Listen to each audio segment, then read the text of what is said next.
Hello and good morning our dear student. आप लोगों का जो सीरीज़ का जो चैप्टर फर्स्ट था यानी चैप्टर 23 वो आपका कंप्लीट हो गया है। अब चैप्टर 24 देख लेते हैं। Institutional representation of democracy. जो संस्थाएं हैं, कुछ संस्थाएं हैं जो डेमोक्रेसी को क्या करती है, रिप्रेजेंट करती हैं, ठीक है ना, उनका प्रतिनिधित्व करती हैं डेमोक्रेसी का, लोकतंत्र का। अब आ जाते हैं introduction. Democracy manifest itself through some of the institution which represent its spirit.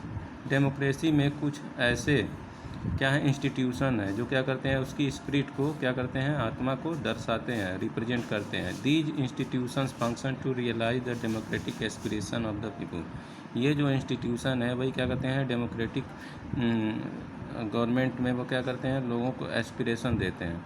You have read that democracy resides it's basic values and ideas.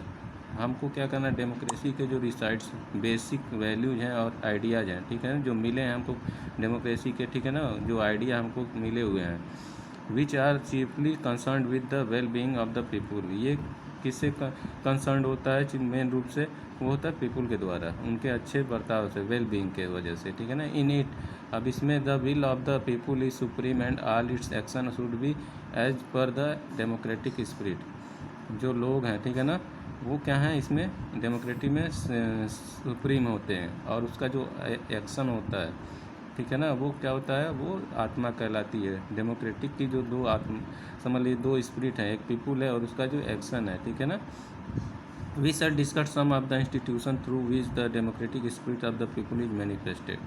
हम कुछ इंस्टीट्यूशंस के बारे में इस चैप्टर में क्या करेंगे, जो डेमोक्रेटिक स्पिरिट को क्या करते हैं, दर्शाते हैं, ठीक है ना, उसके बारे में हम इस चैप्टर में आप लोगों को देखेंगे।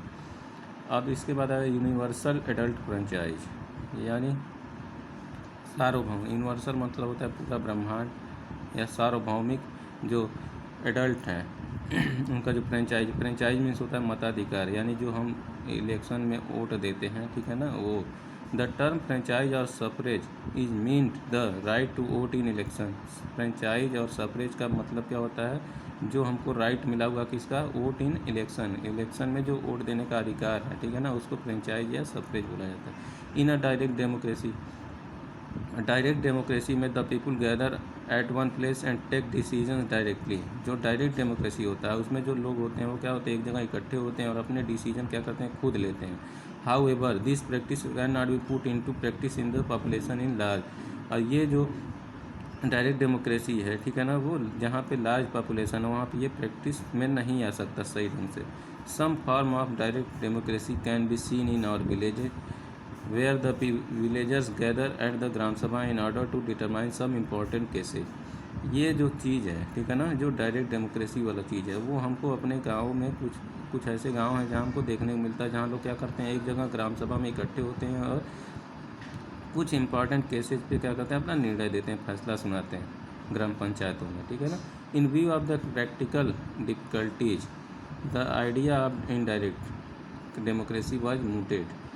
जब ये प्रैक्टिस की जो प्रैक्टिकल डिफ़िकल्टीज है इसकी डायरेक्ट डेमोक्रेसी की, ठीक है ना, तो उसके लिए हमको क्या एक आइडिया आया, क्या वो आया डायरेक्ट डेमोक्रेसी का, इनडायरेक्ट डेमोक्रेसी का। इन दिस, अब इसमें क्या है, the people elect their representative who rule them on their behalf. इसमें जो इनडायरेक्ट डेमोक्रेसी होता है, इसमें लोग क्या करते हैं, अपना जो रिप्रेजेंटेटिव को खुद क्या करते हैं, इलेक्ट करते हैं, चुनते हैं, और वो उनके बिहाफ पे क्या करता है, रूल करता है, नियम बनाता है, रूल बना, ठीक है ना। In case these representative do not work well, अगर वो रिप्रेजेंटेटिव जिसको हमने इलेक्ट किया है वो अच्छा काम नहीं करता है, they may not be elected at the next election, तो हम क्या करते हैं, उसको नेक्स्ट इलेक्शन में उसको क्या करते हैं, इलेक्ट नहीं करते हैं। In the beginning in America and England, America और इंग्लैंड में स्टार्टिंग में, बिगिनिंग में, शुरुआत में, the right to vote was not conferred on all people. America और इंग्लैंड में स्टार्ट में जो था, वो वोट देने का जो अधिकार था वो सबको नहीं था। Only some people were given this right as only the rich and the literate were considered meritorious enough to this important work. जो वहाँ पे लोग वोट देने का जिसको अधिकार था वो क्या थे, जो रिच पीपुल थे और जो लिटरेट थे, उनको क्या कहा जाता था, उनको वोट देने का सिर्फ अधिकार था, ठीक है। वो भी इम्पॉर्टेंट वर्क वे, यानी जो भी इम्पॉर्टेंट काम होते थे उसमें। The poor and women were given this right much later, और जो पुअर गरीब थे और जो वोमेन थी उनको ये राइट जो वोट देने का अधिकार जो है वो बहुत बाद में मिला। The down trodden people had to fight for their rights for a long time to get this right, और जो निचले वर्ग के लोग थे, ठीक है ना, वो इसके खिलाफ क्या करना, फाइट करना स्टार्ट किए राइट टू वोट के लिए, ठीक है ना, और इसको करने में उनको बहुत ज़्यादा समय लगा। However we in India have been fortunate since all classes of people have got this right from the very beginning. India में जब क्या हुआ, ये फॉर्चुनेट हुआ, ठीक है ना, तो हर तरह के लोगों, हर क्लास के लोगों को क्या हुआ, ये राइट मिल गया स्टार्टिंग में ही। Our leaders through that the British were compelled to leave the country only because all people contributed in the freedom movement। जो हमारे लीडर्स थे, ठीक है ना, उनका जो सोचना था वो ये था कि जब तक ब्रिटिश यहाँ से हटेंगे नहीं हमारी कंट्री से, जब तक सारे लोग क्या होंगे, एक जगह इकट्ठा नहीं होंगे, फ्रीडम मूवमेंट नहीं स्टार्ट करेंगे। So all of them should be given the right to vote. इसके लिए सबको क्या किया गया, राइट टू वोट देने का अधिकार दिया गया।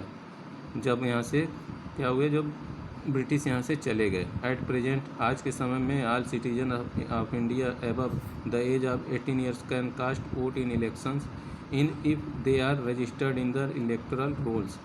और आज के समय में जो भी सिटीजन ऑफ इंडिया है, यानी भारत का जो भी नागरिक है जो 18 साल से ऊपर का हो चुका है, उसको सबको क्या है, वोट देने का अधिकार मिला हुआ है, ठीक है ना, और उसको इलेक्टोरल रोल यानी उसका नाम लिखा हुआ है, ठीक है। When all adult people of the country are given the right to vote in election, जब सारे एडल्ट लोगों को क्या हुआ, वोट देने का अधिकार मिल गया इलेक्शन में, it is called universal adult, और इसी को क्या कहा गया, यूनिवर्सल एडल्ट फ्रेंचाइज बोला गया। This principles rest on the following merits, ये सारी जो प्रिंसिपल्स हैं, ठीक है ना, ये कुछ मेरिट्स पे चलते हैं, जैसे 1 पर्सन 1 वोट, यानी एक आदमी को सिर्फ एक ही वोट देना है, चाहे वो गरीब हो या यंग हो, ओल्ड हो, लिटरेट हो या इलिटरेट, सबको क्या है, एक समान वोट देने का अधिकार। Responsible government, the representatives are elected to work for the wellbeing of the people and the nation. In case they do not rule well, they are not elected at the next election and thus the people exercise their right to elect to reject the representative। जो responsible government है, ठीक है ना, उसमें हमको क्या मिला, जो हमारे रिप्रेजेंटेटिव जिनको हम इलेक्ट करते हैं, अगर वो अच्छा काम करते हैं तो ठीक है, अगर अच्छा काम नहीं करते हैं तो हम क्या करते हैं, उनको नेक्स्ट इलेक्शन में उनको क्या करते हैं, वोट नहीं देते हैं, उनको क्या करते हैं, उनके पद से हटा देते हैं। इस वीडियो में बस इतना ही। आप लोग इस चैप्टर को रीड करते रहिए। Thank you.